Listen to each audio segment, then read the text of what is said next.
Assalamualaikum warahmatullahi wabarakatuh. Selamat siang semuanya. Bagaimana kabarnya hari ini? Semoga kita semua dalam keadaan sehat ya.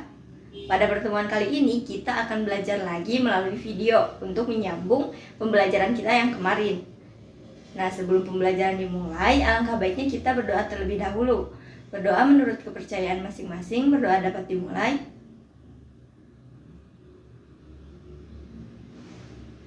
Berdoa dapat dicukupkan.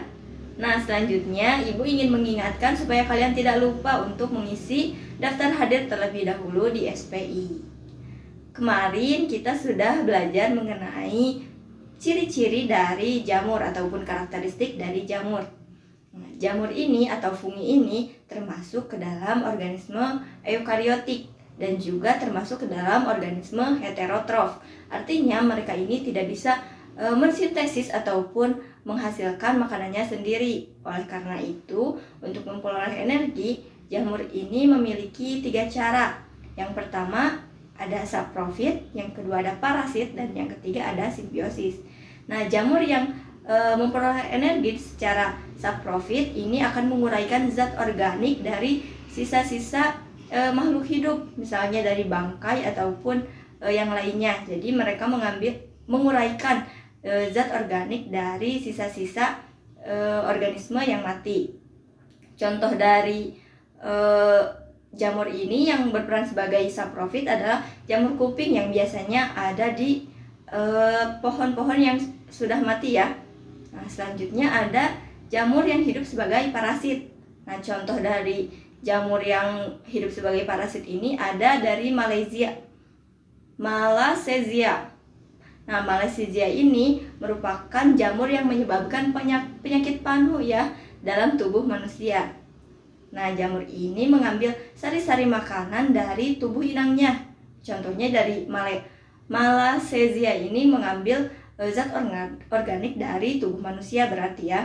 Nah, selanjutnya ada yang secara simbiosis. Nah, yang secara simbiosis ini akan kita bahas dalam pertemuan kali ini. Sebelumnya kalian pasti pernah melihat ini kan? Atau yang ini? Nah, apa sih organisme tersebut? Apakah itu termasuk jamur atau organisme yang lain? Nah, untuk pertemuan kali ini kita akan membahas mengenai simbiosis jamur dengan organisme lain dan juga kita akan mempelajari mengenai peranan dari jamur.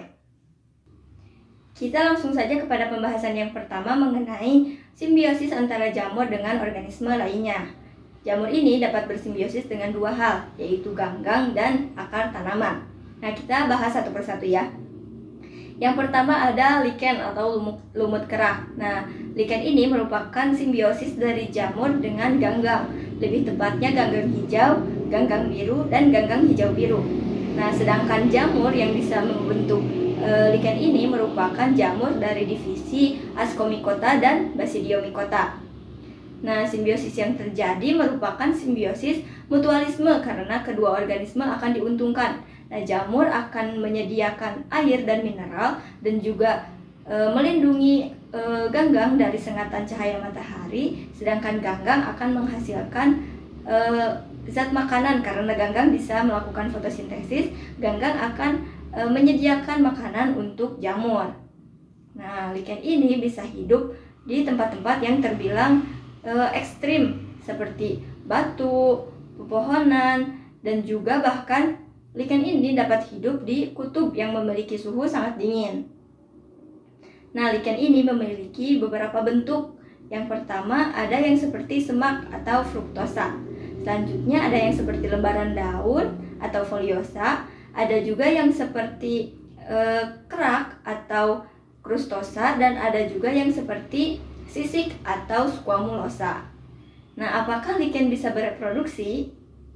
Lichen dapat bereproduksi secara aseksual dengan 2 cara. Yang pertama ada fragmentasi dan yang kedua ada soredia. Nah, fragmentasi dilakukan dengan cara pemisahan diri dari induknya. Nah, lichen yang telah memisahkan diri dari induknya ini akan ketika terbawa angin dan misalnya menetap di tempat lain akan tumbuh menjadi lichen yang baru. Sedangkan soredia merupakan sel ganggang yang sedang mengalami pembelahan dan diselimuti oleh hifa ataupun miselium dari jamur. Ketika soredia ini keluar dari tubuh induknya dan terbawa oleh angin, maka akan menetap di tempat lain. Nah, soredia ini akan tumbuh menjadi lichen yang baru. Nah, selanjutnya apa sih peranan dari lichen? Nah, lichen ini disebut sebagai organisme perintis. Kenapa disebut sebagai organisme perintis? Karena lichen ini mengeluarkan zat asam dan juga zat kimia yang dapat melapukan batu. Ketika batu mengalami pelapukan, maka lumut dan paku-pakuan dapat hidup atau dapat muncul. Sehingga lichen ini disebut sebagai organisme perintis. Peran yang lainnya, lichen juga disebut sebagai indikator pencemaran udara yang alami. Nah, dapat kalian terapkan ya di kehidupan sehari-hari. Jika di daerah rumah kalian masih terdapat banyak lichen, artinya kualitas udara di daerah kalian masih bagus atau masih baik. Nah, sedangkan jika di lingkungan kalian sudah tidak ada lichen atau hanya sedikit lichen, artinya udara di lingkungan kalian sudah terpapar polusi.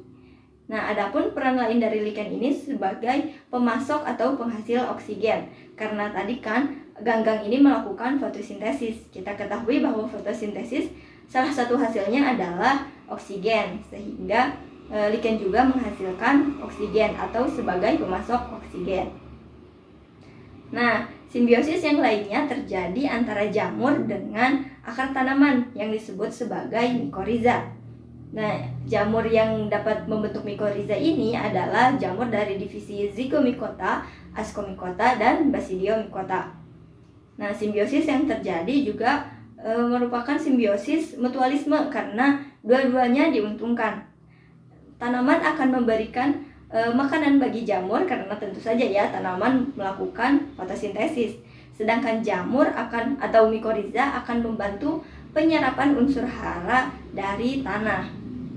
Nah, mikoriza ini ada dua. Yang pertama ada ektomikoriza dan yang kedua ada endomikoriza. Nah, ektomikoriza ini terjadi jika hifa hanya menembus sampai permukaan akar atau sampai jaringan epidermis akar. Sedangkan endomikoriza terjadi jika hifa jamur menembus sampai jaringan yang lebih dalam atau lebih tepatnya pada jaringan korteks. Nah, hifa ini akan menyelubungi masing-masing cabang akar dan memperluas daerah permukaan penyerapan dari akar. Jadi, penyerapan yang terjadi lebih baik itu penyerapan zat hara seperti nitrogen, fosfor, kalium, dan lain sebagainya dari tanah. Selanjutnya ada peranan dari jamur. Nah, jamur ini merupakan organisme yang sering kita temui dalam kehidupan sehari-hari dan juga jamur ini memiliki berbagai manfaat ataupun berbagai peranan dalam kehidupan. Nah, di sini Ibu akan menyebutkan peranan jamur dari 3 bidang. Yang pertama secara ekologis, yang kedua secara ekonomis, dan yang ketiga dalam ilmu pengetahuan dan teknologi. Nah, dalam bidang ekologis, jamur ini sering digunakan sebagai indikator pencemaran lingkungan. Selanjutnya, jamur juga berperan sebagai dekomposer di alam karena salah satu jamur, yaitu jamur yang bersifat saprofit, akan menguraikan zat-zat organik di alam dan sangat berperan penting dalam proses mineralisasi di alam karena jamur ini akan menguraikan senyawa-senyawa seperti protein, karbohidrat, karbon dioksida, dan senyawa yang lainnya yang sangat berperan penting di alam. Selanjutnya, dalam bidang ekonomis, jamur ini sering kita gunakan untuk dikonsumsi. Nah, selain itu, jamur juga dapat digunakan untuk industri skala besar, lebih tepatnya dalam industri makanan yang memerlukan proses fermentasi. Nah, selanjutnya dalam bidang ilmu teknologi, ilmu pengetahuan dan teknologi, lebih khususnya dalam bidang kedokteran, jamur ini berperan dalam penemuan antibiotik. Nah, selanjutnya Ibu akan mencontohkan beberapa jamur yang memiliki peranan menguntungkan. Salah satunya ada Auricularia yang biasa kita konsumsi. Selanjutnya ada Aspergillus ventii atau jamur yang digunakan dalam proses pembuatan kecap ataupun tauco. Selanjutnya ada jamur yang digunakan dalam penemuan antibiotik, yaitu penicillium. Nah, selain itu jamur juga ada yang bersifatnya merugikan. Yang pertama ada Aspergillus flavus yang jamur ini dapat dikatakan beracun karena bisa menyebabkan penyakit kanker. Yang selanjutnya ada jamur Ustilagomaides yang merupakan parasit bagi tanaman jagung. Selanjutnya ada Rhizopus stolonifer yang menyebabkan roti berubah warnanya. Selanjutnya ada Malassezia sp yang menyebabkan panu ataupun kurap pada tubuh manusia. Nah, mungkin Ibu hanya menyebutkan beberapa, kalian bisa mencari lagi yang lainnya supaya pengetahuan kalian bertambah. Misalnya ibu kalian dari pasar bawa jamur, nah kita searching nih, Google kan sekarang lebih mudah ya, kita searching apa peranan jamur yang dibeli ibu kalian, misalnya seperti itu. Atau kalian keluar rumah melihat jamur di pepohonan, nah kalian bisa cari peranan jamur. Nah, jamur apa yang kalian temui, seperti itu. Mungkin sekian untuk pemaparan yang bisa ibu sampaikan pada pertemuan kali ini. Nah, pembahasan untuk jamur mungkin selesai pada pertemuan kali ini. Jika ada yang ingin ditanyakan ataupun ingin didiskusikan lebih lanjut, kalian bisa tuliskan pertanyaannya di kolom komentar ataupun di grup WhatsApp supaya kita bisa berdiskusi di sana. Selanjutnya, Ibu ucapkan terima kasih karena kalian sudah menonton video ini dari awal hingga akhir. Dan untuk tugas, kalian bisa cek di fitur tugas atau PR di SPI ya.